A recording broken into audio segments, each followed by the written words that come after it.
पौराणिक काल में कई महान ऋषि हुए हैं। इनमें से एक थे ऋषि दुर्वासा, जिन्हें अपने क्रोध के लिए जाना जाता था। इनके क्रोध से धरती से लेकर देवलोक तक सभी भयभीत थे। स्वर्ग की कोई भी अप्सरा इनका तप भंग करने से खौफ खाती थी। ऋषि दुर्वासा को जब भी क्रोध आता था तब वो किसी को भी भयंकर श्राप दे देते थे। आज हम आपको उस रोचक कथा की ओर ले जाने वाले हैं जब ऋषि दुर्वासा ने देवताओं को भयंकर श्राप दे दिया था और उस श्राप के लाभ से असुरी शक्तियों ने श्री यानी लक्ष्मी जी को अपने वश में कर लिया था। कथा अनुसार एक बार इंद्र स्वर्ग लोक के भोग विलास में व्यस्त हो गए। वे अपने कर्तव्यों को भूल गए थे। पूरे दिन वो अप्सराओं की लीला में व्यस्त रहते थे।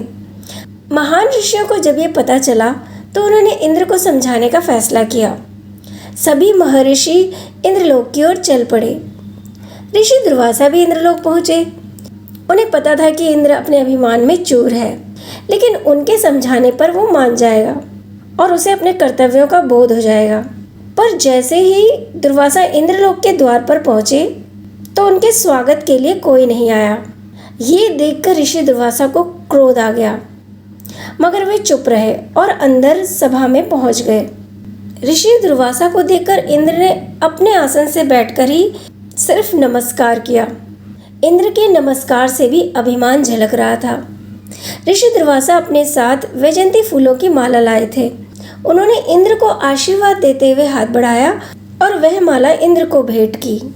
इंद्रदेव ने ऋषि दुर्वासा से माला ली और कहा कि आप ये सुगंधित माला क्यों लाए हैं? इंद्रलोक में सुगंध की कोई कमी नहीं है। इंद्रदेव ने वो माला ऐरावत के गले में डाल दी और ऐरावत ने माला अपने गले से निकालकर पैरों से कुचल दी। ऋषि दुर्वासा ने इसे अपना अपमान समझा और उन्हें बहुत क्रोध आया। उन्होंने इंद्र को श्राप दे दिया कि जिस चीज़ पर उन्हें इतना घमंड है वो ही उनसे छिन जाएगी। इंद्रदेव श्री विहीन यानी लक्ष्मी से दूर हो जाएंगे। इस श्राप का ये असर हुआ कि कुछ समय बाद इंद्र दैत्यों के राजा बलि से युद्ध हार गए। बलि ने तीनों लोकों पर अधिकार कर लिया। सारी लक्ष्मी लुप्त हो गई। इंद्र पूरी तरह से कंगाल हो गए।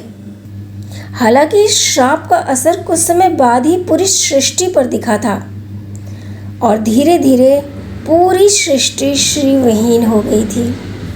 जिसके बाद माँ लक्ष्मी को पुनः पाने के लिए अमृत मंथन किया गया था, जिसके दौरान सागर से माँ दोबारा प्रकट हुई थी और विष्णु जी के पास पुनः लौट आई थी।